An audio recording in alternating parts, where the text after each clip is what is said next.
Pak Isan? Terputus ya? Halo? Enggak Pak, masuk Pak. Masuk Pak, Masih? masuk. Oh, masih. Masuk Pak, masuk. Oke, Pak. oke. Silakan Pak Asep. Oke, kalau yang di lain ada else if, nah kita menggunakan elif. Di Python adalah elif adalah else if. Disingkat jadi elif ya. Terus else itu tetap tidak berubah sama dengan bahasa yang lain ya. Jika dia usianya lebih besar sama dengan 30, maka keterangannya sudah tua. Nah, jika tidak, apakah usianya dia lebih besar sama dengan 20? Kalau iya, maka keterangannya remaja. Kalau tidak, else, maka keterangannya adalah masih anak-anak. Sini sama dengan format yang atas kita ya. Jadi kita kalau running, nama Anda adalah Dede, terus usianya adalah 23 tahun. Kita enter lagi. Maka halo Dede, usia Anda 23, Anda remaja. Nah, remaja itu berdasarkan data yang sini dia adalah lebih besar sama dengan 20, jadi adalah remaja. Oke, itu adalah itu. Mungkin rekan-rekan mahasiswa sudah sering belajar ya. Hanya format cara penulisannya yang berbeda sih ya. Kalau udah paham dengan bahasa yang lain tidak akan sulit kok. Nah, ini adalah perintah perulangan ya, ada perulangan yang sudah pasti jumlah perulangannya. Kita menggunakan for i in range 10 ya. For i in range 10 artinya kita akan looping sebanyak 10 ya, 10 kali. Jadi print i kita akan output setiap looping nilai i-nya ya. Ini ada n sama dengan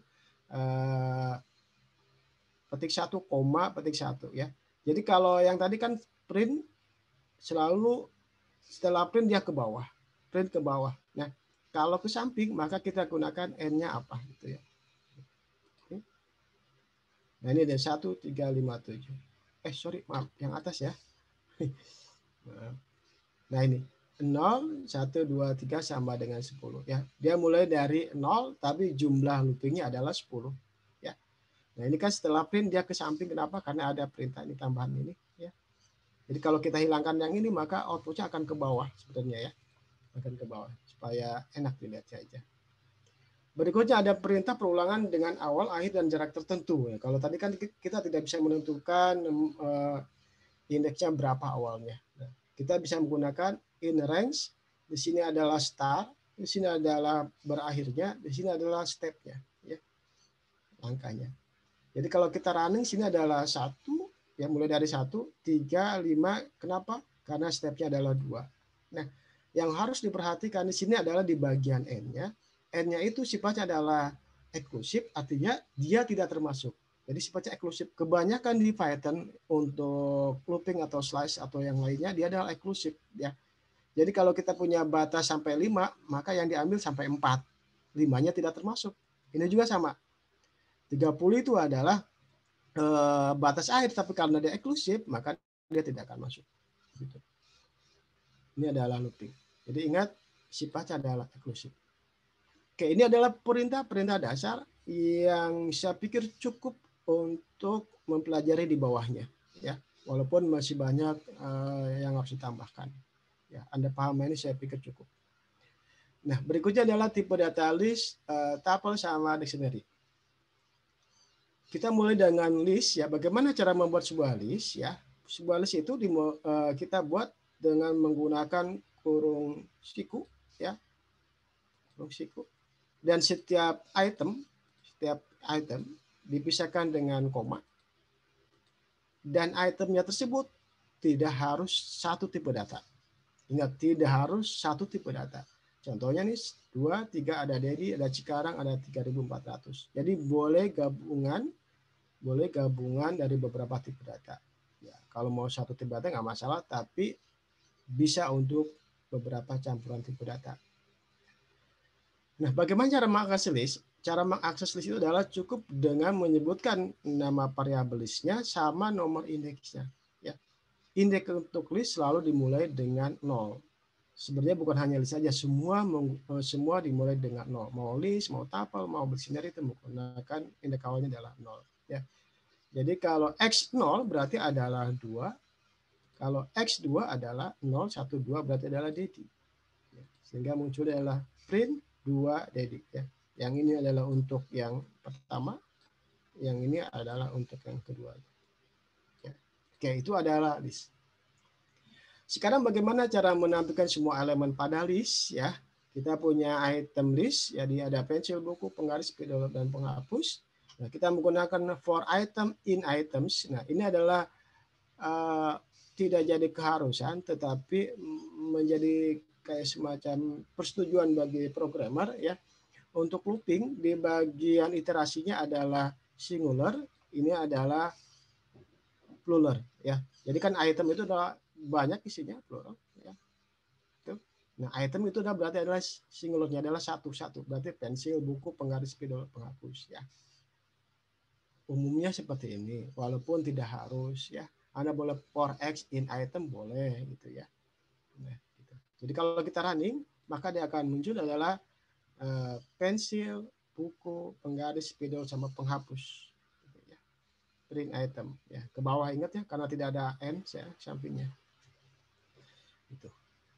Itu adalah menampilkan semua elemen. Berikutnya adalah menampilkan semua elemen list dengan indeksnya. Ya, dengan indeksnya. Di sini kan tidak ada nomor indeksnya. Kita tahu bahwa list ada nomor indeksnya. Ya, maka kita bisa menggunakan enumerate.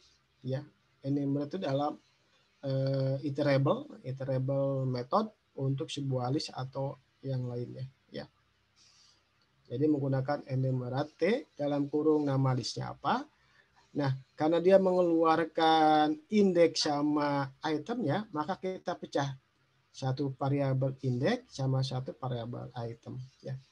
Variabel indeks itu untuk menampung data nomor indeksnya, item untuk menampung itemnya. Ya, ini. Sehingga kalau kita running seperti ini. 0, 1, 2, 3, 4. Nah, ini akan banyak sekali dipakai di sini ya. Pemahaman nanti saya akan jelaskan lebih jauh di dictionary kayaknya ya. Karena ini benar-benar berbeda dengan bahasa yang lain. Ya. Di dalam looping, iterable di C Python itu dia bisa mengeluarkan dua variabel. Ya. Berikutnya bagaimana cara menambah, merubah, dan menghapus elemen list. Ada item 0 sama dengan pisang, artinya dia mengganti pensil dengan pisang. Untuk menambahkan kita menggunakan metode append. Append diikuti dengan buka kurung dan apa yang akan kita tambahkan. Untuk menghapusnya kita gunakan items.pop. Pop itu adalah metode untuk menghapus. Nah, indeks keberapa yang akan kita hapus? Ini adalah indeks kedua yang akan kita hapus, sehingga yang akan kita hapus adalah penggaris. Ya. Jadi kalau kita running setelah kita jalankan 3 baris code ini, ya, biasa seperti ini. Pisang awalnya adalah pensil diganti ini, terus buku ya, terus spidol. Kenapa? Karena penggaris sudah di pop ya, sehingga dia tidak muncul lagi. Berikutnya penghapus dan durian. Durian itu adalah hasil dari append-nya ini, penambahan itemnya. Gitu. Nah, bagaimana cara slicing atau mengiris elemen list ya? Contohnya saya punya ini pisang, buku, spidol, penghapus, sama durian. Saya mau mengambil dari buku, spidol, sama penghapus. Ya. Nah, ini kan indeks buku adalah 1, penghapus adalah ketiga. Ya. Tetapi karena sifat dari slicing si Python adalah eksklusif, maka kita masukkan 4. Artinya batas akhirnya 4 tidak termasuk 4 eksklusif. Begitu ya. Jadi tampilkan item dari indeks 1 sampai dengan sebelum 4 gitulah ya. Bukan sampai 4 ya, tapi sebelum 4 berarti adalah 3 gitu ya. Kalau kita running seperti ini. Buku, spidol, penghapus. Ya, 4-nya tidak masuk yang durian ini ya. Karena ingat sifatnya adalah eksklusif, tidak termasuk yang terakhirnya. Ingat-ingat eksklusif karena akan banyak sekali di bawahnya ya. Tidak termasuk. Nah, itu adalah item list, tipe data list. Tipe data list ya. Sangat dasar sekali untuk data scientist karena akan banyak sekali bermain dengan kolom ya. Berikutnya adalah tuple ya. Nah, tuple sebenarnya adalah benar-benar mirip dengan list, metodenya, cara pengaksesannya, cara penghapusannya semua mirip ya. Hanya berbedanya kalau si tuple itu sifatnya adalah immutable, artinya elemen tuple itu tidak bisa dirubah. Ya. Jadi kalau kita mau mengekses seperti yang ini pasti akan error di tuple. Ya. Karena sifatnya adalah immutable, tidak bisa dirubah. Ketika lihat di sini, dia tuple berbedanya adalah menggunakan kurung biasa, ya. Kalau list menggunakan kurung siku. Running laki-laki perempuan. Ya, gunakan tuple itu untuk data-data memang yang tidak bisa dirubah. Contohnya adalah untuk daftar ya jenis kelamin, daftar agama atau apapun yang sifatnya adalah tidak dirubah. Ya, itu adalah tuple. Jadi cara mengakses iris slicingnya itu sama dengan list, ya. Berikutnya adalah dictionary.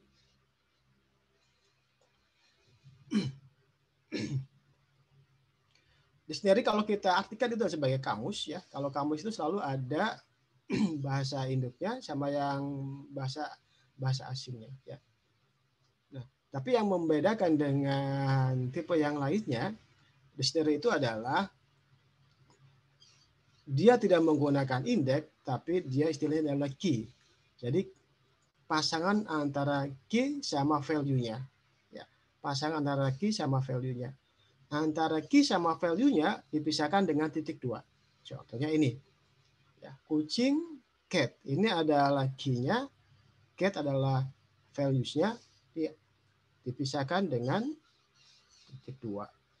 Jangan lupa untuk membuat dictionary kita gunakan kurung kurawal ini, ya. Kalau list kurung siku, tuple kurung biasa, kalau dictionary menggunakan kurung kurawal. Antara pasangan key sama value-nya pasangan ini dipisahkan dengan koma. Dipisahkan dengan koma, ya. Ini adalah satu pair atau satu pasangan key sama value-nya. Kucing, cat, tikus, mouse, kelinci, rabbit, ayam, chicken. Gitu, ya. Nah, bagaimana cara mengaksesnya? Mengaksesnya cukup adalah dengan menyebutkan key-nya saja. Ya, nama dictionary buka kurung kurawal sama dengan yang lainnya, diikuti dengan key-nya. Ya, jadi kamus kucing berarti kita akan mengakses cat. Gitu, ya. Nih, bahasa Inggrisnya kucing, ya, kucing adalah cat. Cat ini awal dari kamus dengan key-nya adalah kucing. Itu adalah dictionary. Bagaimana cara menampilkan semua elemen dan indeks, ya? Nah, kita bisa menggunakan metode items untuk mengambil semua data dari kamus dan dikeluarkan sebagai pasangan dari key sama value-nya, ya. Key sama value-nya. Jadi kamus item di sini ID, IN. ID itu adalah key-nya, IN itu adalah values-nya, ya. Apapun nama variabelnya bebas, ya, tidak harus pakai kayak gini, ya. Ini hanya untuk mempresentasikan dari datanya aja. ID itu adalah untuk bahasa Indonesia, IN adalah untuk Inggrisnya. Ya, pada dasarnya ID adalah key-nya, IN adalah values-nya, ya. Jadi kalau kita running seperti ini, kucing, ya. Nah, ini adalah ID adalah ini, ya, ID ini format ini masih ingat di atas, ya, adalah IN. Okay. Nah, ini akan di looping terus sebanyak jumlah dictionary-nya. Oke, itu adalah dictionary, ya. Nanti akan ada gabungan antara dictionary dengan si list-nya seperti ini, ya. Membuat data table dengan dix, ya. Contohnya data nilai, jadi ada nama Dede, Dedi, Susi, Mariam, Idam sama Santi. Nilainya ada 78, 80, 67, 95, 57. Ini adalah dictionary dengan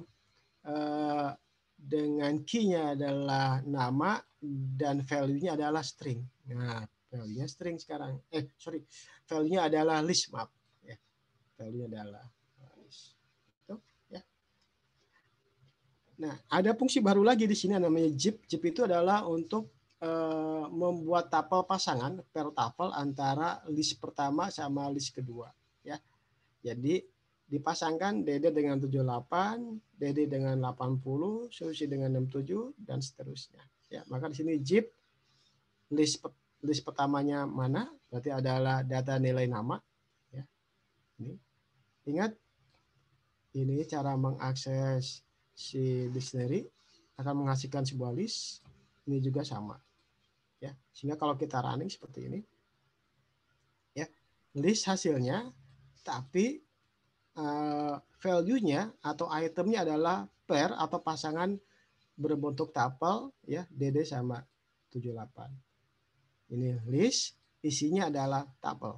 Ini tapel kan? Ya, tapel. Buka kurung kurawal. Ya. Nah, ini bisa kita looping karena ada list, kita bisa menggunakan yang atas. Bagaimana cara menampilkan semua list? Seperti yang ini. Nah, sehingga kita buat di sini print ini adalah tabulasi 10 karakter, ya. Ini R. Ingat, R itu adalah yang tadi list ini, dan kita pecah menjadi nama sama nilai. Kenapa? Karena ini adalah 2 pasangan tapel. Jadi bisa kita ambil yang ini dimasukkan ke dalam nama, dan 78 kita masukkan ke nilai. Ya. Kita running seperti ini. Nah, di sini ada nama. Nah, ini yang atas adalah print yang paling atas. Yang ini, ya, atas. Nah, ini ada tabnya 10, ya. Nah, ini juga sama supaya lurus aja, ya. Anda nggak usah pikir seperti ini.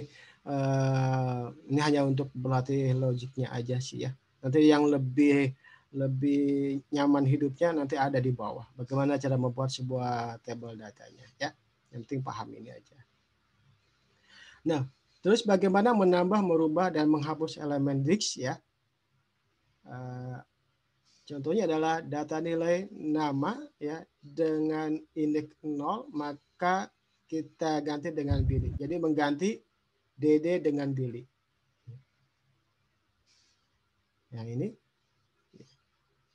key-nya adalah nama, tapi masuk ke list, maka kita gunakan indeks 0. Nah, maka gunanya seperti ini. Nama, indeks 0 jadi Billy. Nah, gitu. Udah gabungan nih. Gabungan antara mengakses dictionary sama listnya. Terus untuk menambahkan data nilai nama Van Sinta, menambah elemen indeks nama dengan nilai Sinta. Terus data nilai Van 80 menambah elemen indeks nilai dengan nilai 80. Jadi kalau kita lihat hasilnya setelah kita tambahkan, ini jadi pilih, ya. Tambahnya Sinta, ini juga sama 80. Ya. Gitu. Nah, itu adalah bagian pertama untuk dasar-dasar Python. Silakan ambil napas dulu, ya, ambil minum dulu, ya, karena kita akan lanjut dengan perintah yang masuk ke data scientist-nya, yaitu adalah NumPy. Saya minta waktu minum sebentar, Pak Ihsan. Ya, silakan Mas. Baik, mungkin sambil selanjutnya ya. Mungkin ada yang mau bertanya serta silakan dosen. Dosennya ada siapa aja, Pak Ihsan? Pak Adi, terima kasih Pak Adi. Ada Pak siapa lagi? Pak Ibu Arvita, terima kasih Bu Arvita sudah hadir. Ada siapa lagi?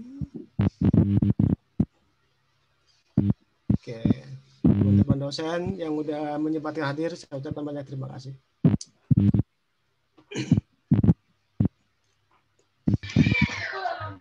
Hadir, Pak.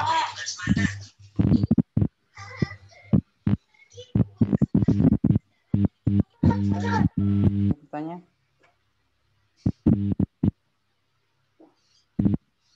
Oke, lanjut aja Pak Sep. Oke, siap. Kita masuk ke NumPy, ya.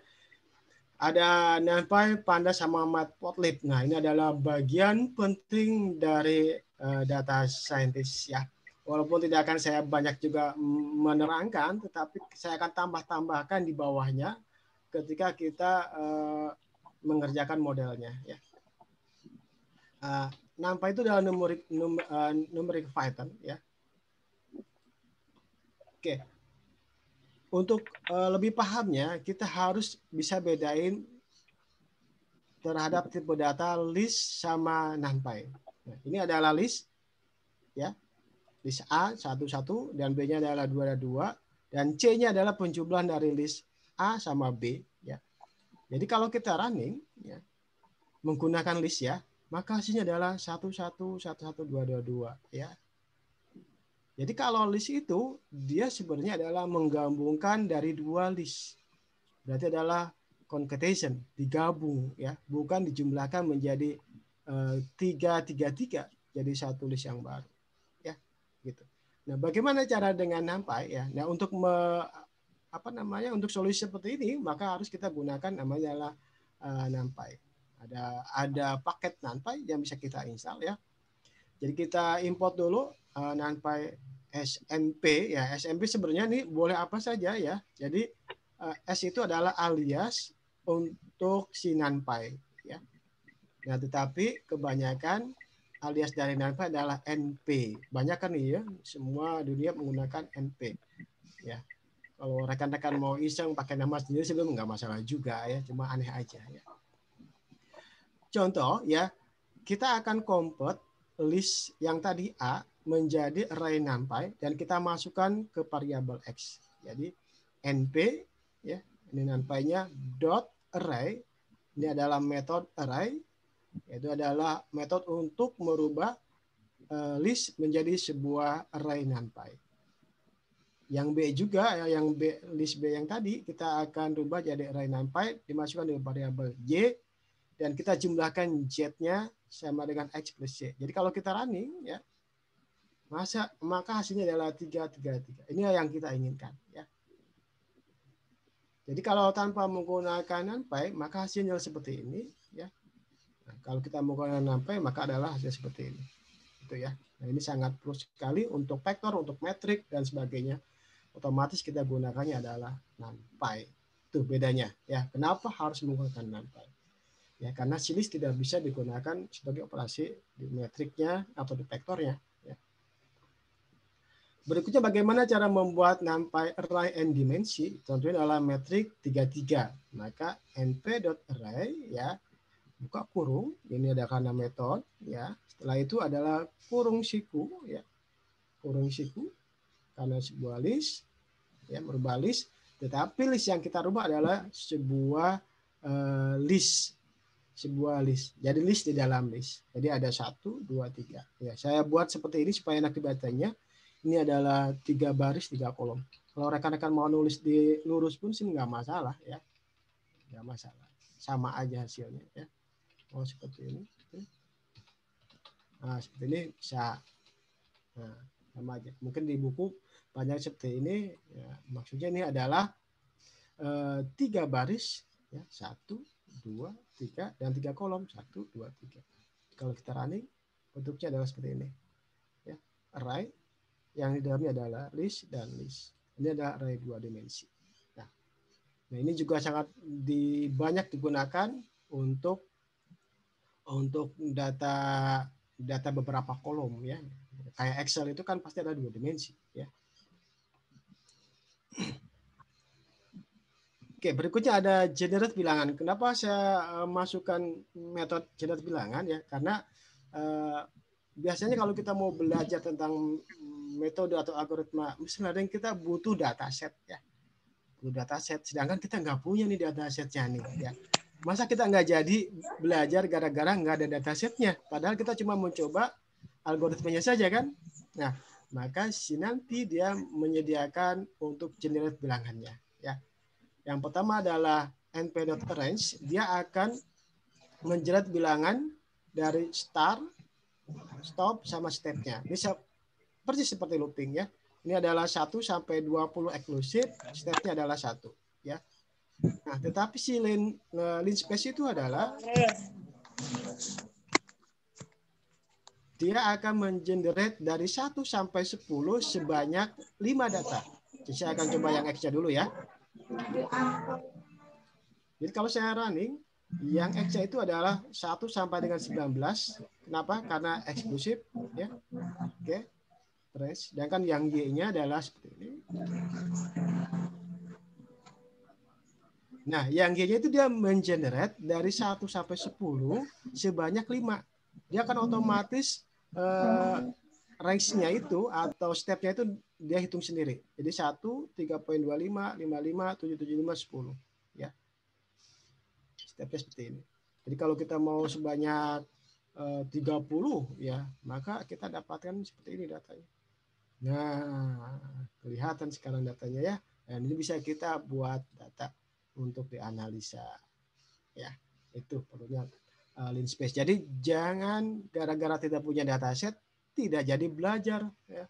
Tidak punya algoritma sendiri yang kita bisa gunakan ini. Dan masih banyak di bawah akan saya jelaskan lagi di sini. Contohnya adalah jenis bilangan random ya. Kalau yang ini kan sudah pasti datanya.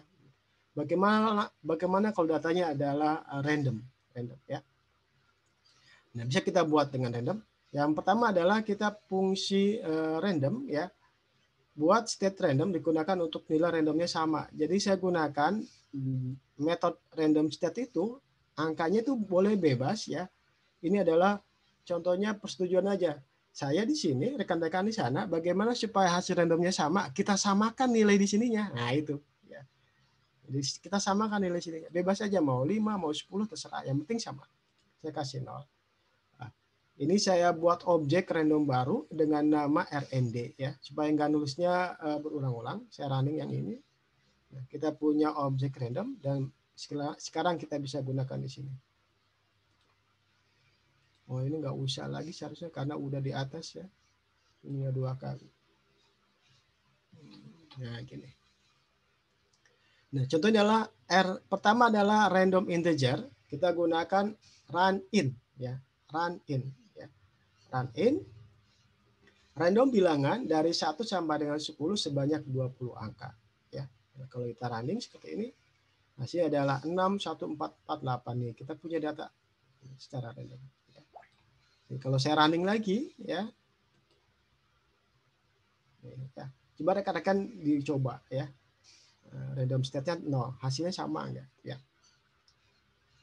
Oke, itu adalah random bilangan yang integer. Nah, sekarang ada untuk bilangan random distribusi uniform.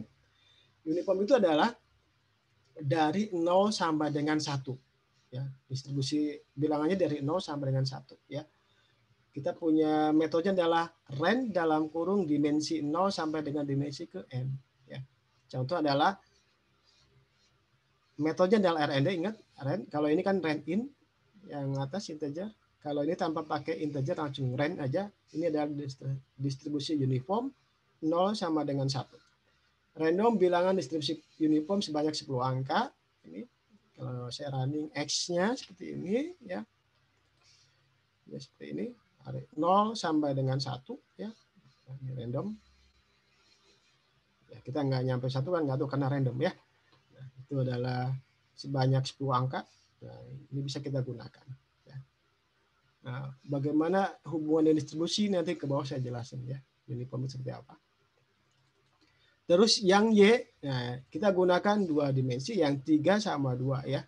3, 2, ini adalah yang tadi kalau defaultnya adalah D0, nah ini adalah D0, D1. Ya. Jadi kalau kita running dia sebanyak 3 baris 2 kolom. Ini adalah baris sama kolom. Jadi kita buat metrik 3 baris 2 kolom dengan data random. Wah, enak ya, dengan data random. Gitu. 3, 2. Mau berapapun metriknya bisa kita menggunakan ini. Ya. Nah, gunakan nilai distribusi uniform, yaitu nilai antara 0 sampai dengan 1. Ya, saya pelan-pelan di sini biar agak dipahami dikit. Ya, mungkin yang perlu diingat adalah metodenya run sama run in. Ya.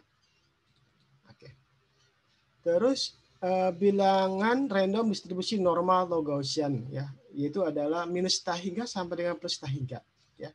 Kita gunakan ren n. Ya, ingat ya, gampang sih ngapalnya. Ren in, ren sama ren n. Kalau menggunakan n berarti adalah distribusi normal atau Bayesian. Ya. Contohnya adalah random bilangan random distribusi normal sebanyak 10 angka. Ini sama dengan atas ya, sama dengan atas. Cuman bilangan yang dibangkitkan, yang di random berbeda. Ini adalah dari minus tak hingga sampai dengan plus tak hingga. Nah ini minus ini sampai dengan ini. Ya. Oke, itu adalah yang X. Yang ini juga sama. Ini adalah metrik 3 baris 2 kolom. Nah minus sama minus 1. Oke, itu adalah untuk NumPy. Numeric Python ya. Silakan dicek-cek lagi kalau sudah selesai ya. Nah, kita punya waktu 1 jam lagi ya, saya pikir cukup ya. Berikutnya adalah Pandas atau Python for Data Analysis ya. Jadi ada yang perlu dipahami cuman perbedaan antara data series sama data frame ya. Simpelnya sih data series itu adalah satu kolom, kalau data frame itu adalah beberapa kolom. Nah, itu simpelnya ya. Nah, untuk membuat sebuah atau untuk menggunakan Pandas, kita harus import dulu package-nya atau library-nya dengan cara import pandas SPD. Sekali lagi ini hanya alias, boleh bebas, tapi sudah menjadi keseragaman di seluruh dunia menggunakan PD. Ya. Si Google Colab pun dia atau teksnya menggunakan pandas SPD sama. Ya. Nah, setelah itu contohnya seperti ini. Nah, ini kita coba akan bedakan bagaimana ini adalah NumPy ya, NP ya. Kita akan buat array NP sama pandas seri. Apa sih bedanya antara si data NumPy, data series NumPy sama data series si pandas ya. Oke, coba kita akan eksekusi. Saya tambahkan di sini DSN dulu, data series NumPy. Nah, sini adalah ini seperti yang kita tahu ya, ini yang seperti yang di atas. Tapi kalau dia si data seriesnya si pandas, maka muncul seperti ini. Dia punya indeks ya berdasarkan yang kita inginkan. Tidak hanya defaultnya 0, 1 dan sebagainya. Tapi kita bisa membuat indeks sendiri ya. Ini adalah indeks bukan kolom ya. Ini adalah indeks. Walaupun defaultnya kalau tanpa indeks dia adalah sama dengan NumPy ya. Contoh, saya kalau tanpa indeks ya, di sini tambahin indeks. Saya running ya. Nah, ini sama dengan si data series si NumPy, cuman dia tipe datanya integer 64. Kalau yang punya si NumPy dia adalah 32. Nggak kelihatan ya. Coba.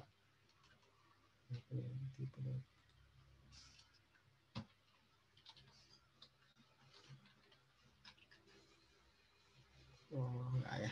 Nah, ini sebenarnya bedanya cuma itu. Jadi kalau si NumPy itu 64, ini 32 ya. Ada dokumentasinya sebetulnya ya. Jadi untuk membuat sebuah series kita gunakan pandas titik series pakai S besar diikuti dengan listnya. Listnya akan kita jadikan sebagai pandas seriesnya.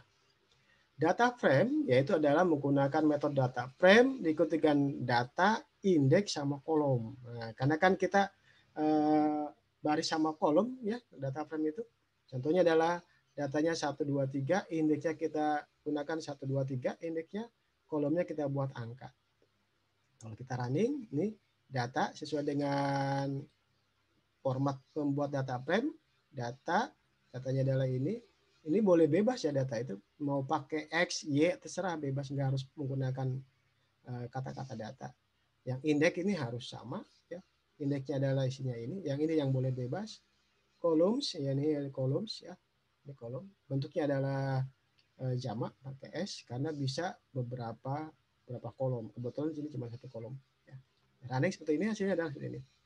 Angka ini adalah kolomnya, ya 1 2 3 adalah indeksnya.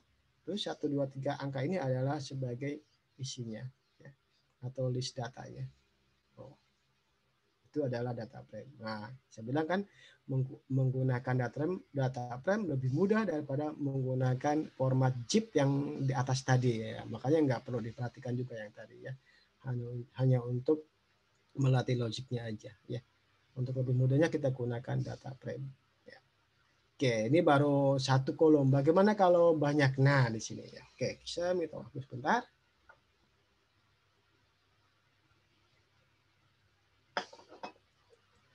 Oke, data frame dengan tipe data dix ya, dictionary yang atas, ingat. Dictionary diawali dengan kurung kurawal seperti ini ya. Terus lama belajar adalah key-nya sama dengan yang atas. Berbedanya adalah ya isinya kita gunakan NumPy random. NumPy random. Tapi kita sort. Nah, NP sort itu adalah mengurutkan hasil si randomnya ya, hasil si randomnya. Yang tadi random NumPy ini sorry. Random. Nah ini kan seperti ini ya. Nah, ini adalah random integer dan kita urutkan, maka gunakan np.sort ya. Np.sort. Ini ya. Saya randomnya adalah random uniform ini ya, uniform dari 0 sampai dengan 1 sebanyak 100 angka. Terus saya kali 4 ya, kali 4. Karena saya mau yang paling minimal adalah 4 plus 1 ya. Jadi kalau 0,1 kali 4 ditambahkan 1. Jadi pasti adalah 1 poin gitu ya. Jadi lama belajarnya adalah 1. Ini adalah nilainya random juga, saya sortkan juga sebanyak 100. Saya kalikan dengan 60 plus 40 ya. Karena saya pengen nilai paling kecil adalah 40, yang ini paling kecil adalah 1 ya. Tuh. Ingat ya. Sama ini adalah variabel, ini adalah dix pakai kurung kurawal ya. Terus key-nya adalah ini, lama belajar, titik 2 kan. Ingat definisi key yang atas, ini adalah nilai. Yang membedakan adalah di bagian value-nya kita gunakan random yang telah kita pelajari di atas. Random kan hasilnya juga list kan. Nih kalau lihat lagi, pelajarin lagi di atas. Nih list ya. List ya. Jadi kalau kita lihat mau manual lagi sama aja dengan yang ini. Ya. Mana yang ini? Nah, yang ini. Sama ya. Sama dengan ini. Cuman yang ini kita ganti dengan si random. Oke. Oke, konsepnya seperti itu. Jadi kalau saya masukkan ke dalam data frame, jadi saya tidak mau menambahkan apapun juga di sini, nggak pakai index, pakai kolom, langsung aja data dix saya masukkan ke dalam data frame si pandas. Jadi apa sih hasilnya? Kalau saya running seperti ini. Nah, ini lama belajar adalah 1 ya, karena saya tambahkan 1 di sini. 1. Nilai juga dia 40.7. Kenapa kali tambahkan juga 40? Karena si run itu kan uniform dari 0 sama dengan 1 ya. Sehingga kita dapat sebanyak 99 sebanyak 100 data karena dari 0. Nah, dia dimunculkan hanya 10 data aja. Nanti saya bahas di bawah, tenang aja ya. Lihat di sini data otomatis kita buat data setnya ya dengan hanya perintah seperti ini ya. Menggunakan random. Ya, jadi kita tidak perlu cari-cari dataset untuk hanya belajar metode algoritma machine learning ya. Oke, ini adalah membuat data frame dari tipe data dix ya. Nah, berikutnya kita akan coba menambah kolom baru pada data frame si pandas ya.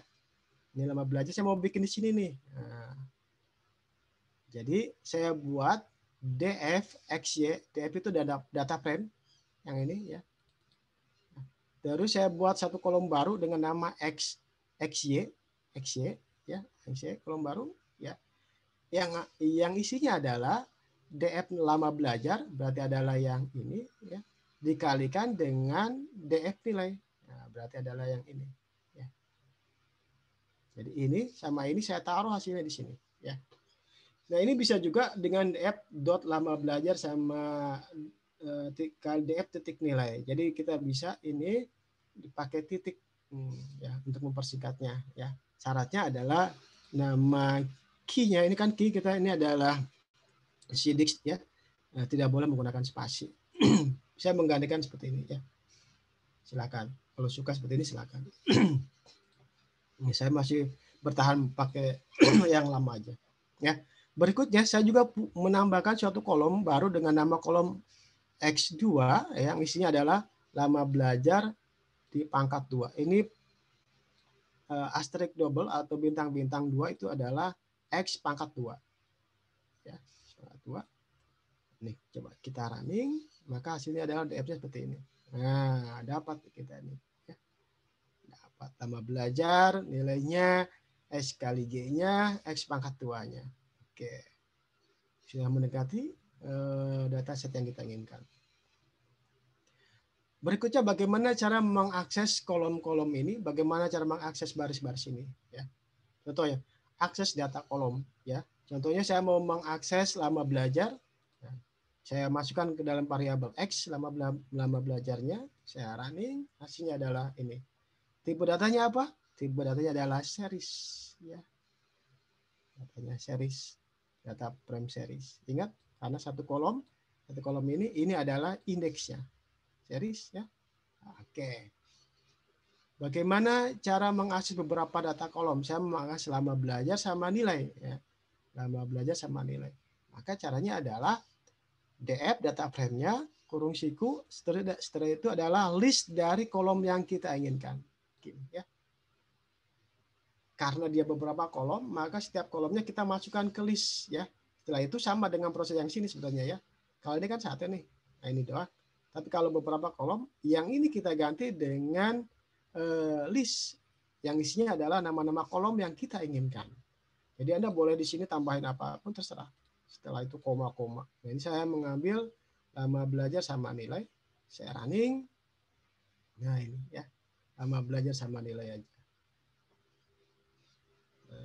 100 row kali 2 kolom. Nah, ini tipe datanya adalah data frame. Bukan series. Kalau series seperti ini lihat hasilnya tidak ada label ya, atau tidak ada nama kolom maksudnya ya. Hanya nilai sama indeksnya aja. Tapi kalau ini lengkap ada nama kolom, ada juga indeksnya. Ini adalah data frame. Jadi beberapa kolom. Oke, setelah itu kita pengen tahu informasi keterangan dari si data frame yang kita buat di atas ya. Ada infonya, ada shape-nya, ada head sama tail-nya. Contohnya kita pengen tahu describe-nya itu ya. Ini menjelaskan statistik dari data yang kita punya ya.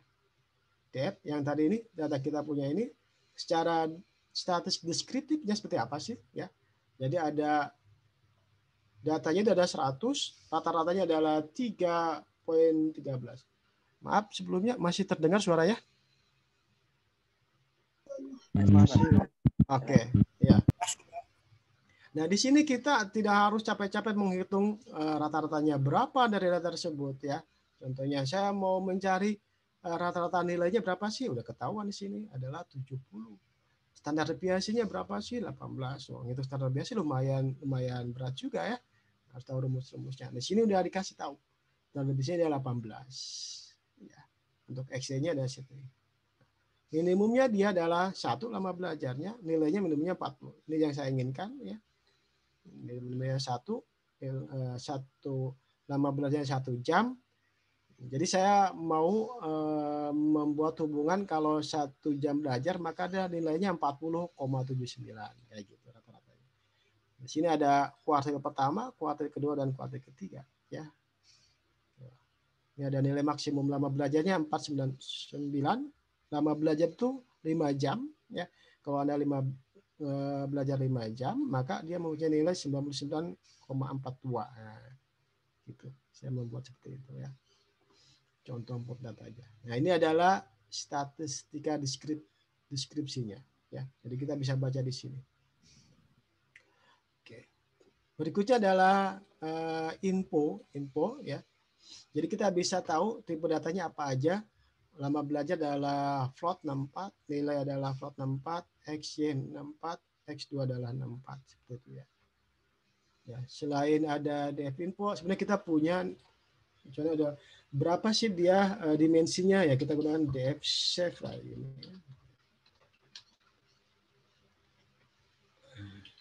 Ini kayaknya ya, save itu bukan metode tetapi adalah properties, jadi tidak usah menggunakan kurung kayak gini ya. Kayak gini adalah untuk metode, kalau ini properties ya. Nah, ini adalah datanya 4 baris 100 baris 4 kolom adalah save ya dimensinya. Berikutnya ada juga tadi kan head ya. Head dia hanya untuk menampilkan berapa baris yang kita inginkan. Contohnya kita menampilkan 5 baris saja ya. Head 5 baris awal. Ada juga tail, berarti kita mau menampilkan berapa baris terakhir. Contohnya saya mau menampilkan 3 baris terakhir, kita gunakan tail. Tail. Ya. Ya ini. Ya. Ada head, ada tail, ada info, ada describe, ya seperti itu. Nah, ini adalah metode-metode yang dapat kita gunakan untuk menganalisa data ya, pada library si Pandas. Oke, saya lanjut dengan Matplotlib ya.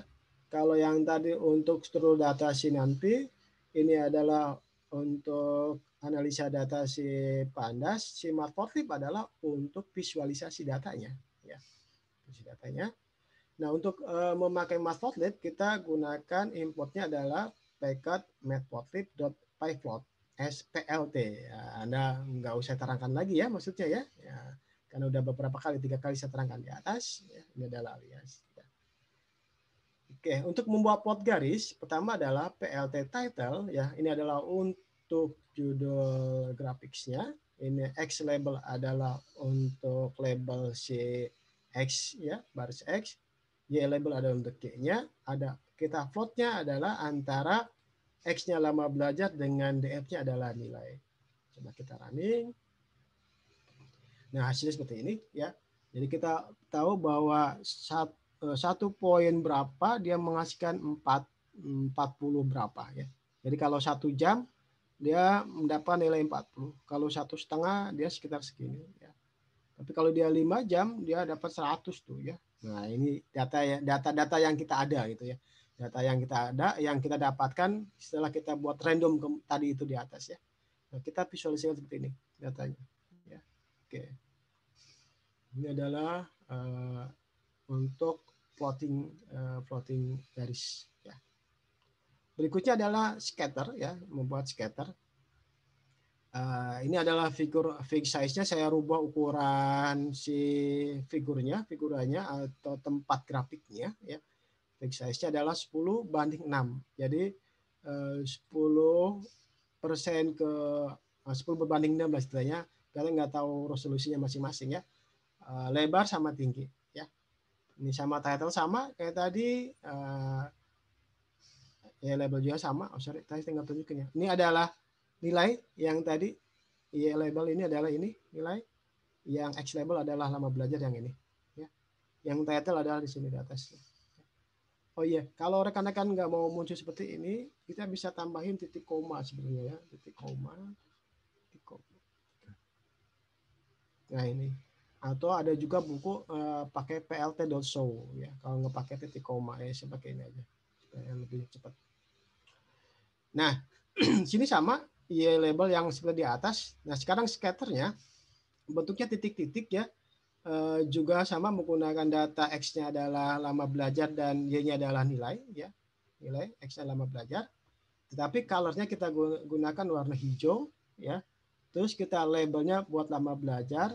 Label itu adalah untuk si legend-nya. Nanti kita lihat di legend-nya ada legend-nya.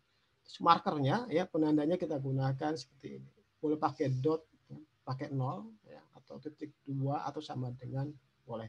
Nanti ada dokumennya sebenarnya ya. Kalau saya running seperti ini. Nah, ini adalah sebaran datanya menggunakan scatter ya. Ini kalau ganti ini titik-titiknya. Nah, ini adalah lama belajar sebagai title di legend-nya. Saya tambahkan cara merubah warnanya ya. Anda boleh tambahin di sini cara read, boleh. Ini sebenarnya datanya menggunakan scatter ya, bukan garis, titik-titik. Sebenarnya kita bisa gunakan ada lagi vlt.grid ya. Lebih jelas lagi pakai grid ya. Oh, ya. Oke. Nanti di bawah juga ada lagi ya. Oke, ini adalah visualisasi dari data yang telah kita buat tadi ya. Bisa menggunakan garis, menggunakan juga scatter. Nah, tenang, nanti akan lebih banyak lagi grafik-grafik yang akan kita munculkan. Santai aja. Ini hanya masih modal untuk belajar di bawahnya nih ya, visualisasi. Oke, saya pikir sampai sini untuk persiapan kita belajar di analisa simple regression. Saya akan langsung aja karena waktunya juga semakin malam ya, saya pikir. Sampai jam 9 Pak Isan ya? Iya, kata batasi jam 9, Pak. Oke. Jam 9 apakah oh iyalah ya. Nah. Oke, sekarang kita akan menggunakan rumus SLR untuk menyelesaikan persamaan linear regresi dari data yang di atas ya. Ini adalah rumusnya ya. Nah, ini saya masih menggunakan data yang lama. Data head berarti menampilkan dua data yang paling atas ya, sama belajar sama ini. Nah, di sini adalah cara menghitung gradiennya ya. Gradiennya adalah n kali, nah ini ada sum ya. Dan dari ini sigma itu sudah menggunakan sum ya. Jadi satu kolom ini bisa kita jumlahkan secara otomatis dengan metode sum ya. Jadi n kali df xy sum xy, nah ini xy sum ya, sama dikurangi dengan sum dari x lama belajar dikali dengan sum dari y nilai ya, dibagi dengan jumlah data kali X2 sum ya, X2 sum, kita punya X2 ini ya, sum kan dikurangi dengan lama belajar dikali sum pangkat 2 ya. Ini lama belajar. X itu lama belajar ya. Sehingga kita punya nilai M-nya adalah seperti ini 16.37 gradiennya ya. Kemiringannya adalah 16.37. Terus kita bisa hitung juga konstantanya sama dengan yang di atas ya, nilai sum ya. Ini. Jadi untuk mengganti sigma kita gunakan dot sum ya. Ini sehingga dapat kita punya C-nya adalah 19.987 ya. Nah, sehingga kita sebenarnya punya rumus ya, rumusnya adalah berarti 16x plus 19.97 ya. Contohnya nama mahasiswa, berapa lama belajar Anda ya. Nilainya bisa kita hitung dengan M kali jam kali C. Jam itu adalah yang kita input, X-nya jam ya. Jam lama belajar. Yang atas lihat datanya, lama belajar yang X. Kita hitung, kita masukkan dalam variabel jam. Ya. Nah ini ya, jam. Plus konstantanya. Ya. Oke, sehingga kalau saya paling, contohnya adalah DD, saya belajar satu harinya cuma 3 jam. Maka kita bisa mengestimasi atau memprediksi bahwa si DD itu akan dapat nilai 69.10 ya. DD dengan lama belajar Anda 3 jam ya, 3 jam belajar Anda 3 jam ya, maka nilai yang akan didapat adalah 69.10 ya. 69.90 hasil dari persamaan linear yang kita buat. Itu adalah ini. Nah, ini adalah secara manual ya. Buat secara manual. Oke. Didapatkan persamaan linearnya adalah Y sama dengan 14. Nah, ini beda lagi ya karena waktu saya buat mungkin randomnya beda ya. Nah, ini beda. Yang benar adalah Y 16.37 X plus 19 ya. Ini saya hapus saja, ini kayak mengganggu. Salah. Jadi kalau kita visualisasikan di sini ya, ada sebaran data berbanding dengan garis linear yang kita buat. Kita running seperti ini. Wah, ini prediksi seperti ini. Ini adalah garis model yang kita buat ya. Ini adalah sebaran datanya. Ya. Sebaran datanya yang tadi. Ya, ini sempurna banget ya karena datanya kita urutkan sendiri ya. Nah, datanya kita buat random ya. Kalau random pun sudah saya batasin cuman sampai 1 sama 40 minimalnya, 100 sama 5 maksimal. Gitu. Ini adalah hasil dari model simple linear regresi secara manual di program ya tanpa menggunakan library dari si Python ya.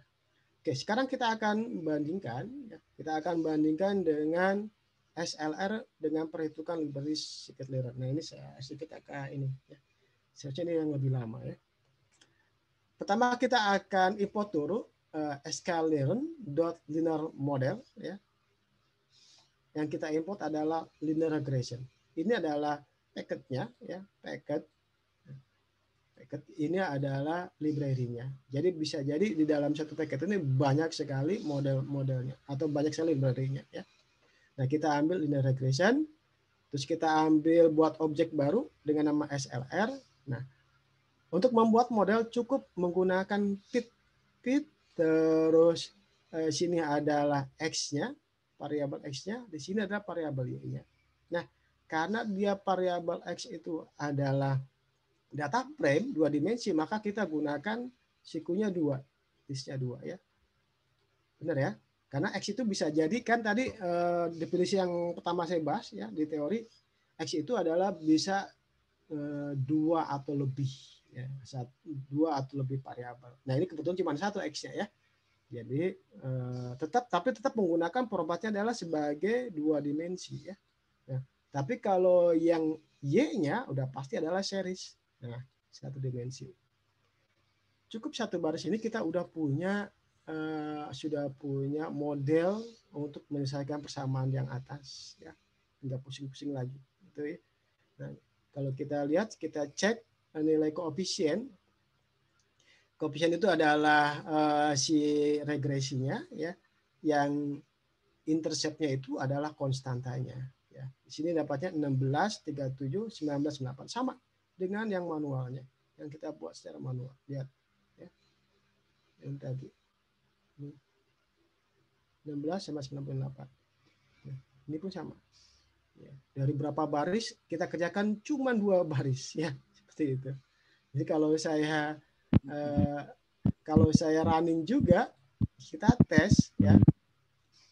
Kita tes contoh namanya adalah Dede, saya masukin, saya belajar sebanyak berapa 4 jam. Nah, saya dapat nilai berapa sih? Makasih adalah 85,47 begitu. Ya. Jadi untuk mendapatkan nilai 85 maka kita harus belajar 4 jam. Nah, tetapi nggak bisa dibalik karena ini adalah dependent variabelnya adalah independent variabelnya adalah lama belajar. Ya, itu ya. Jadi kita bisa punya histori sejarah bagaimana kenapa saya harus menggunakan si library scikit-learn ini ya. Karena prosesnya dari atas seperti ini sehingga kita simpulkan yang paling enak adalah seperti ini, tetapi untuk paham yang ini kita harus belajar yang di atasnya. Nggak bisa langsung ke sini ya. Makanya saya tadi ngajarkan dari awal. Apalagi saya juga tidak tahu bagaimana hadirin yang hadir di sini kemampuannya sampai di mana di dalam pemrogramannya. Begitu Pak Ihsan. Oke, baik Pak Asep. Pak Ihsan, cukup nggak kira-kira ini sebenarnya realnya ini. Seharusnya ini adalah saya pikir 15 menit boleh ya? Iya. Saya lanjut aja ya. Iya. Oke. Rekan-rekan sekalian, saya akan menganalisa data real dari kaggle.com yaitu dataset si Headbrain ya. Jadi Anda boleh klik sini ya. Maka akan dapat di sini datanya, bisa download dari sini. Download sini ya. Saya download aja.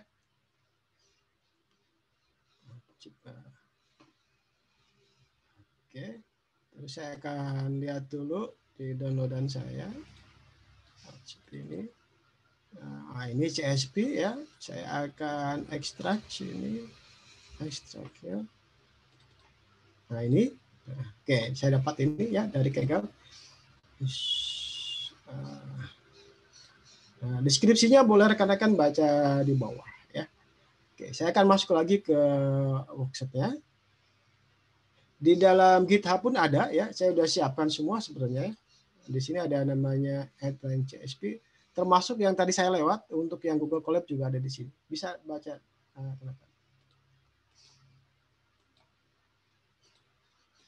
Kenapa saya sulit mengklik yang ini ya? Saya close dulu. Oke, sorry. Workshop saya mana?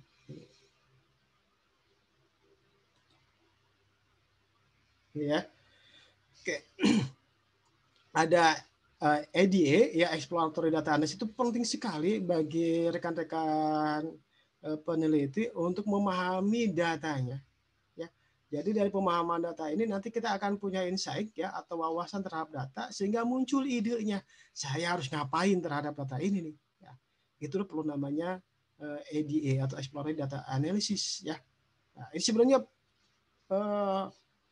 perlu banget ya sebelum kita ke tahapan-tahapan berikut. Karena saya suka mendapatkan mahasiswa itu selalu dapat data cemplungin langsung ke aplikasi, tapi tidak mengerti bagaimana si data tersebut. Pemahaman datanya tidak ada. Ya. Maka kita harus namanya EDA atau exploratory data analysis. Ya. Contohnya saya import yang atas semua, terus saya akan baca head CSP-nya, tetapi karena saya bukan upload, saya belum upload ini, saya upload dulu. Caranya klik yang ini, terus sini ada upload, ya, upload to session storage, jadi dia upload tapi berdasarkan sessionnya. Jadi dia bisa hilang setelah 12 jam, ya kalau running terus komputer kita, browsernya, tapi kalau kita tutup browser sebanyak sejam setengah akan hilang otomatis di cloud-nya. Ya. Saya akan upload, download head di archive ini saya masukkan ini. Oke, saya masuk ini ya. Terus ini adalah Pandas Read CSP. Kalau punya data XLS ganti aja, di sini ada XLS banyak ya. Nah, saya baca dulu 3 data paling atas ya. Terus saya baca struktur datanya. Oh, ini adalah integer semua ya. 4. Terus saya deskripsikan dulu. Ini konnya oke. Terus saya lihat juga dimensinya.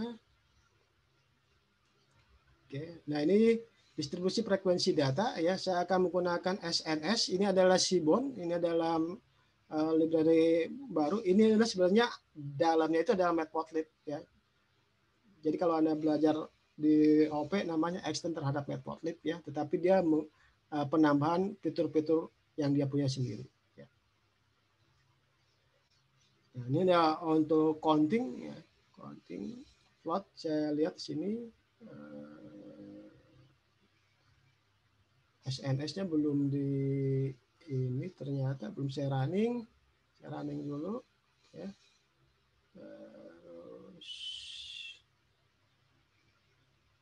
SNS itu. Nah, ini adalah kita bisa lihat dari X-rank ya. Ranknya umur. Nah, untuk yang satu dia sebanyak 110-an, yang 2 ini. Cuman nggak ada tahu deskripsinya 1 sama 2 itu apa. Karena kan bisa baca di si Kaggle-nya ya. Ya. Kita hanya bisa melihat frekuensi terhadap datanya. Ada juga kita bisa di gendernya ya. Gender 1 juga keterangannya seperti apa dia laki-laki, apa dia perempuan ya. Kalau saya anggap ini laki-laki berarti ada laki-laki sebanyak 130-an, yang perempuan ada sebanyak 110. Nah, ini adalah jika tidak normal maka harus dilakukan scaling. Aduh, ini banyak sekali harus kita bahas sebenarnya ya. Nah, untuk menganalisa apakah dia normal tidaknya kita gunakan namanya histogram plot ya. Jadi di sini ada saya analisa data untuk si head size ya. Ini adalah ukuran kepala, berarti volume ya, sentimeter kubik karena volumenya ya. Ini adalah karena density estimasi ya. Ini adalah untuk menunjukkan ininya garis normalisasinya. Jadi kalau Anda ini dihilangkan, ini tidak muncul.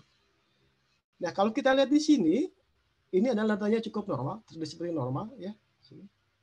Walaupun agak miring ke kiri sedikit ya, tapi nggak masalah saya pikir ya, cukup normal, jadi tidak harus kita scaling ya.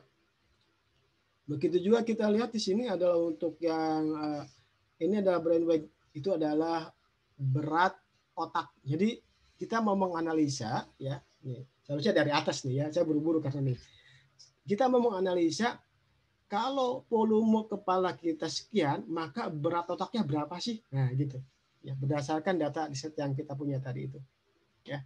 Nah kita lihat juga di sini cukup normal, bagus ya, ini nggak harus di scaling. Terus kita akan juga lihat korelasi antar variabel. Kita running, ini data core, data itu dari data frame. Nah, kita punya lihat di sini.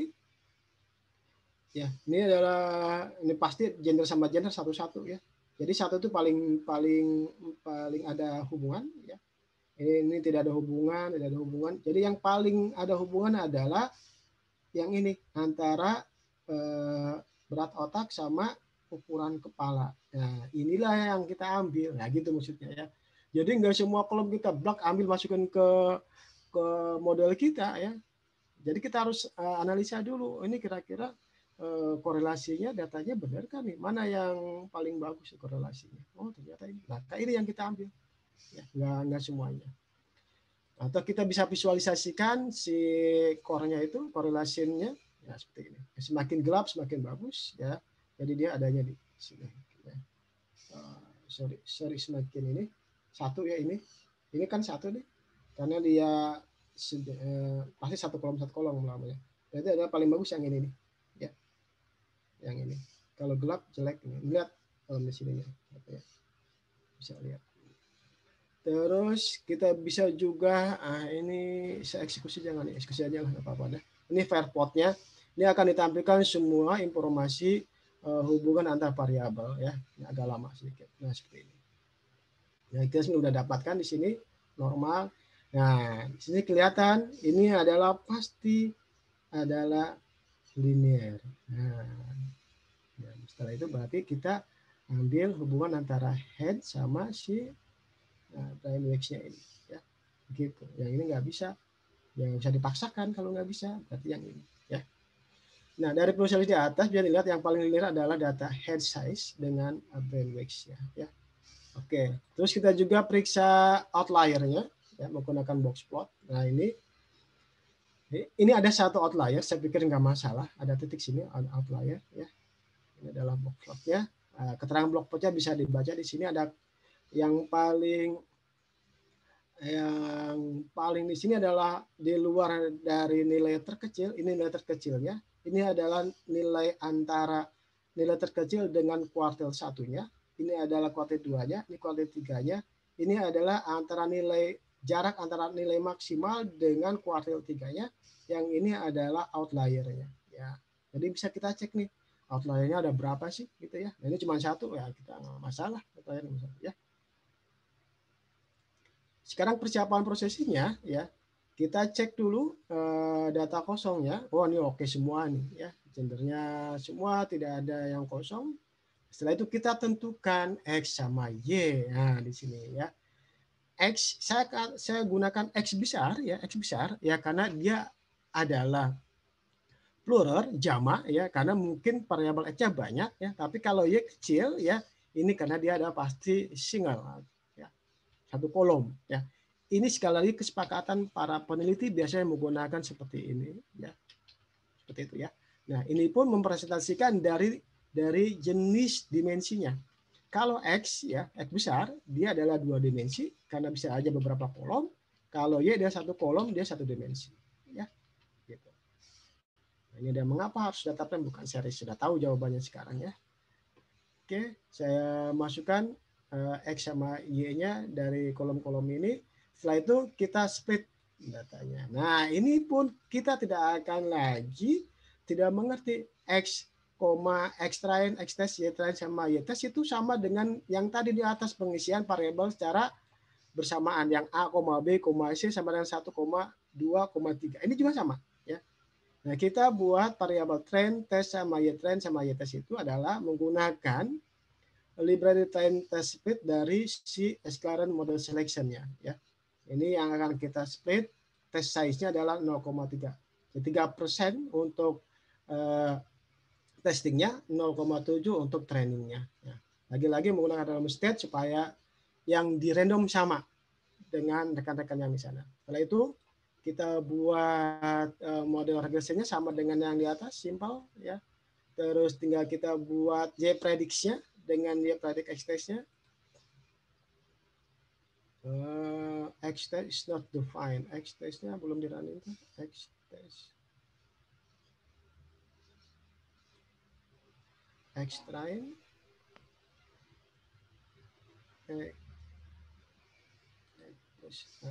Di atas apa? X-test ini di running coba. Running.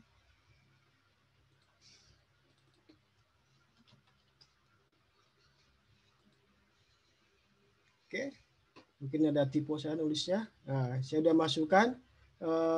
Sekarang bukan satu data lagi. Kalau tadi kan kita input nama siapa, nilai berapa, ya. Nah, sekarang saya masukkan dari 30%, saya akan prediksi berdasarkan model yang kita buat, ya. slr.predict, ya, tesnya. Terus saya akan visualisasikan, saya akan buat datanya. Nah, 10 data, ini adalah tesnya, ini adalah prediknya. Jadi data aslinya 1280, tetapi diprediksikan 1306. Errornya adalah 26,5. Ya. Semua sampai dengan 30% data. Ya. Ini adalah error-errornya. Ini adalah nilai prediksinya, ini nilai aslinya. Ya. Setelah itu saya akan visualisasikan. Nah, seperti ini. Ini adalah grafik tes sama prediksinya, ya, tes sama prediksinya.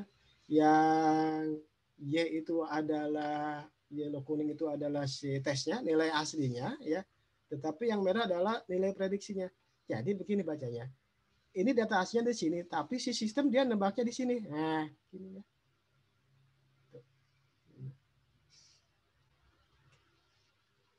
Oke, kita visualisasikan juga transit dengan ini.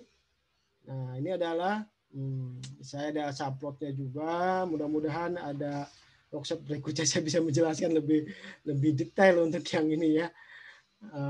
Nah, ini adalah antara training set sama testingnya. Ya. Ada set, testing. Setelah itu kita buat evaluasinya. Evaluasinya kita gunakan namanya R2 score ya, sama mean absolute error ya. Jadi ini adalah persamaan yang didapat dari dataset tersebut adalah 0,6 kali head size kali plus ini adalah C-nya 325,57. Ini adalah standar errornya. Sebenarnya harus ada standar error, p-value sama R2. Tapi cukup pakai R2 aja untuk evaluasi si modelnya ya. Kita lihat R2 itu adalah rata-rata dari kuadrat errornya di sum ya. Dapat ini juga mainnya ada mean absolute errornya ya. Jadi rata-rata dari data errornya ini berapa sih? Ya. Errornya set. Nah, setelah itu baru terakhir kita coba di sini ya. Ukuran kepala Anda dalam volume. Kepala saya sekitar berapa ya? Saya juga nggak tahu ya. 1, 2, 30 aja lah, nggak apa-apa. Maka ukuran kepala 230 maka berat otak saya 649,59 gram. Wah, lumayan ya daripada berat otaknya ayamnya. Nah, tetapi ini ya, ini tidak jadi nilai pasti karena ada errornya. Ada errornya. Mean-nya sendiri adalah berapa ya? Saya nggak tahu. Mean-nya saya belum coba. Yang saya R2-nya dulu ya, R sama MAE-nya saya running dulu. Nah, R2-nya itu udah 0,6. Jadi masih lumayan bagus ya. Jadi 0 itu jelek, kalau 0,5 ke bawah 0,5 ke bawah perlu dievaluasi ulang, tapi kalau 0,5 ke atas udah cukup lumayan. Errornya ada 58. Errornya mainnya ya, main offset errornya. Sehingga 649 itu adalah plus minusnya. Jadi berat otak saya itu adalah bisa 649 dikurangi 58 atau 649 ditambah 58. Begitu.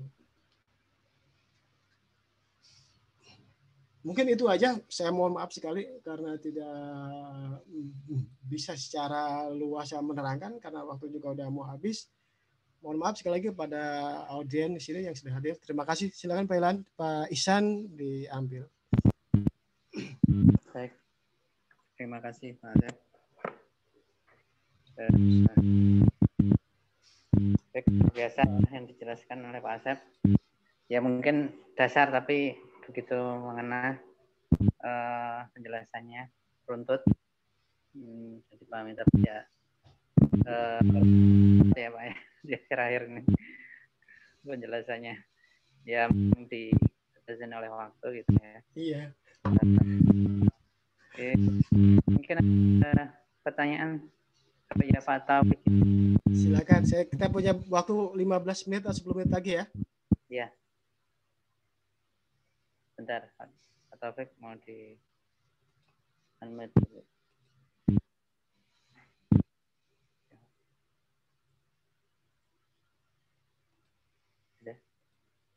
Sudah, Pak Taufik silakan. Coba di cek. Nah, udah. Silakan. Bismillahirrahmanirrahim. Assalamualaikum warahmatullahi wabarakatuh. Assalamualaikum. Perkenalkan, nama saya Taufik Hidayat dari Kota Tasikmalaya, Pak. Jauh, Pak. Oh iya, terima kasih sudah hadir. Di luar kota, Pak. Dari Sekolah Tinggi Teknologi YBS Internasional, jurusan Teknik Informatika. Lagi ini sih, Pak, lagi tingkat terakhir. Siap-siap mulai. Nah, yang ditanyakan mungkin ada 2 pertanyaan, Pak. Boleh, Pak? Silakan. Yang pertama mungkin tadi kan sudah dijelaskan dari teori pertama, pemaparan pertama tentang struktur AI, kemudian machine learning dan deep learning. Nah, yang pertama mungkin yang ditanyakan bagaimana kita kalau bisa tidak bagaimana membuat suatu kecerdasan buatan yang bisa disinkronkan atau disatukan dengan mikroprosesor atau mikrokontroler, Pak. Atau misalkan ada nggak contohnya seperti itu? Jadi AI, mikroprosesor atau mikrokontroler, apakah bisa disambungkan atau gimana? Karena kan AI ini implementasinya bisa juga hardware ataupun software, gimana kebutuhan tempatnya itu mungkin setahu saya. Nah, soal pertanyaan kedua mungkin langsung atau apa gimana Pak? Langsung aja pertanyaannya. Ya Pak, silakan jawab dulu lah. Oh, dijawab dulu. Langsung aja Pak Ihsan. Oh iya. Pertanyaan yang kedua, bagaimana awal mula kita atau bagaimana membuat roadmap yang efektif untuk membuat suatu machine learning seperti ini? AI. Roadmap-nya seperti apa Pak? Atau ada gambaran khusus? Kalau misalkan saya ingin buat machine learning ya Pak ya. Nah, kan mungkin harus ada perencanaannya dulu, mungkin bisa disebut roadmap ya Pak ya. Mungkin roadmap seperti apa yang bisa mungkin saya lakukan lebih efektif gitu Pak. Itu mungkin 2 pertanyaan dari saya. Terima kasih. Assalamualaikum warahmatullahi wabarakatuh. Oke, tadi siapa namanya Pak Ihsan? Taufik. Oh, Taufik. Oke. Pertama saya ucapkan terima kasih sudah bisa hadir pada workshop kali ini ya. Walaupun sebenarnya kita bukan webinar untuk membahas secara detail si materi ya, karena hanya pengantar aja sih sebenarnya yang tadi itu ya. Ya, Pak. Kita lebih fokus pada workshop yang tadi. Tapi kalau bisa saya jawab ya, banyak sekali contoh-contohnya. Mungkin kalau menggunakan microcontroller itu lebih untuk industrial ya. Tapi kalau untuk kaum mahasiswa seperti ini ya kita gunakan bisa aja pakai Arduino atau pakai juga Raspberry ya, untuk yang peralatannya seperti itu ya. Nah dari situ kita bisa buat otomasi paling gampang, cuma otomasi bagaimana cara menginformasikan suhu di ruangan ya, kita gunakan seperti itu. Tapi itu sama sekali tidak ada hubungan sama mesin learning ya. Hanya contoh untuk Arduino atau si Raspberry ya. Kalau untuk yang lebih ke mesin learning itu kan sebuah keputusan. Jadi kalau kita lihat teori sana kan ada beberapa rule yang tidak bisa dihandle sama si AI ya, sehingga kita perlu namanya machine learning ya. Jadi machine learning itu adalah untuk keputusan terhadap suatu masalah. Contohnya mungkin yang rekan-rekan bisa lihat contohnya adalah yang mobil tanpa awak ya. Itu adalah pasti menggunakan mesin learning karena situ ada keputusan kapan dia harus berhenti, kapan dia harus melintasi suatu rel kereta api, kapan dia bisa berhenti di lampu merah. Untuk yang Arduino atau Raspberry-nya mungkin dari si sensor cahaya atau jarak ya, untuk inputannya tuh, inputan si Raspberry atau apapun, si mesin learning mengolah datanya, dicari polanya kira-kira itu untuk keputusan apa. Seperti itu. Itu adalah yang di microcontroller dengan mesin learning ya. Untuk tahapan mesin learning itu saya pikir tadi saya udah di workshop udah saya singgung sedikit ya, yang tahapan-tahapan bagaimana untuk eksploitasi datanya, terus bagaimana untuk preprocessingnya, terus bagaimana untuk pemodelannya, terus setelah itu adalah evaluasi terhadap modelnya. Kalau kurang bagus dia balik lagi ke atas, apakah datanya nggak benar atau gimana. Karena saya nggak bisa menerangkan di sini karena waktunya habis. Seharusnya kita terangkan apa data sudah fit atau tidak fit, karena ada bisa overfit juga underfitting ya di sini ya. Tapi saya nggak bisa jelaskan karena waktunya juga sudah habis. Mungkin itu aja, lebih kurangnya saya mohon maaf ya ke Taufik atas jawabannya. Terima kasih sudah bertanya. Ya Pak, sama-sama Pak. Terima kasih Pak. Ya. Oke.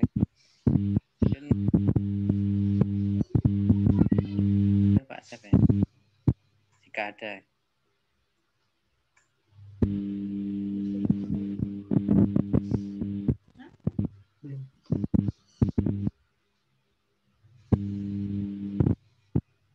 Boy.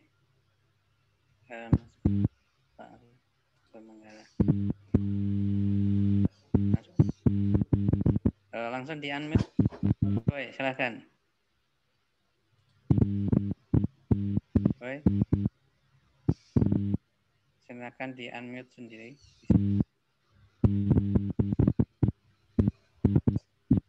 Ya, assalamualaikum Pak. Waalaikumsalam. Ya Pak, perkenalkan saya Boy Manggala Putra.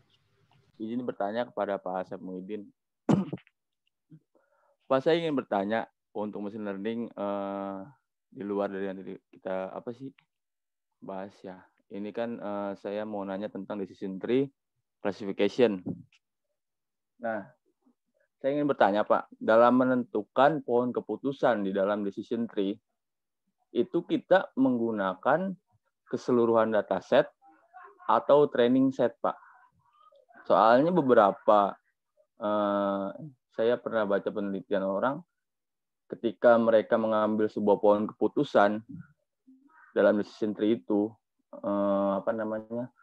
mereka ada menggunakan dari data training gitu, sedangkan data setnya itu diabaikan. Kalau untuk pohon keputusan sendiri kan seharusnya kan menggunakan keseluruhan dataset ya. Karena kan itu kan prediksi gitu. Misalnya 1000 dataset. Kemudian yang dijadikan training set itu 800. Kemudian testing setnya 200. 800 per 200. Nah, yang 800-nya itu dijadikan sebuah pohon keputusan. Sedangkan datasetnya ada 1000. Lalu 200-nya itu dikemanakan gitu kan. Beberapa saya pernah baca kayak gitu, Pak. Jadi gimana caranya kita yang betulnya gitu ya, mengambil poin keputusan dalam algoritma decision tree classification. Paling itu aja sih, Pak. Terima kasih. Oke, saya jawab langsung Pak Ihsan ya. Oke, jadi dataset itu kan keseluruhan data yang kita dapat ya. Jadi ingat, data yang akan kita dapatkan tergantung pada algoritma yang kita gunakan. Nah, untuk klasifikasi sebaiknya lebih banyak, lebih bagus, kecuali untuk clustering itu nggak masalah. Tapi untuk klasifikasi sama aggregate harus lebih banyak datanya ya. Nah, dari data keseluruhan itu kita bagi menjadi data training sama data testing. Ya. Data training sama data testing. Data training itu yang akan kita training ke dalam model kita dalam decision tree, sedangkan data testing adalah data yang akan kita tes setelah kita dapatkan modelnya dari data training tersebut. Ya. Jadi kalau tadi mahasiswa punya data setnya 1000 ya, terus kita training 800, yang 200 itu kita jadikan sebagai inputan testing terhadap model yang telah kita buat. Ya, tadi udah saya contohkan di atasnya tadi ya, ada tes train, tes Y-test, X-test, sama Y-trainnya. Ya, itu lengkap sekali di dalam contohnya. Jadi saya pecah 30% untuk tesnya, 7% untuk trainingnya. Ya. Jadi yang Mas Boy tadi katakan, ya, itu yang 200 itu adalah untuk testing terhadap model yang telah kita buat dari 800 data training. Jadi totalnya semua adalah 1000. Nah, dari data tersebut kita akan teliti nih, evaluasi akurasinya seperti apa dari 200 tes tersebut. Itu mungkin jawabannya. Oh, gimana ya? Ya udah Pak, sukses Pak, insya Allah. Paham tidak? Untuk saya tanyain karena waktunya mungkin udah mepet kan ya. Dibaca aja yang contoh tadi ekstren yang tadi yang saya itu udah jelas itu ya. Ada 4 bagian yang dipecah ya. Oke, terima kasih. Yo. Terima kasih Pak Asep. Yo, sama-sama. Oke, baik. Mungkin acara ini kita cukupkan ya. Terima kasih atas kehadirannya rekan-rekan semua, Bapak Ibu, adik-adik, mahasiswa. Terima kasih atas waktunya dan kesempatan dan luang waktunya yang diberikan untuk mengikuti acara ini. Semoga bermanfaat bagi kita semua. Terima kasih kepada Bapak Pembicara, Pak Asep Muhyiddin, Eskom yang telah menjelaskan semua materi yang diberikan. Kita akhiri acara ini dengan baca. Assalamualaikum warahmatullahi wabarakatuh. Waalaikumsalam. Waalaikumsalam warahmatullahi wabarakatuh. Waalaikumsalam warahmatullahi wabarakatuh. Terima kasih Pak. Terima kasih Pak.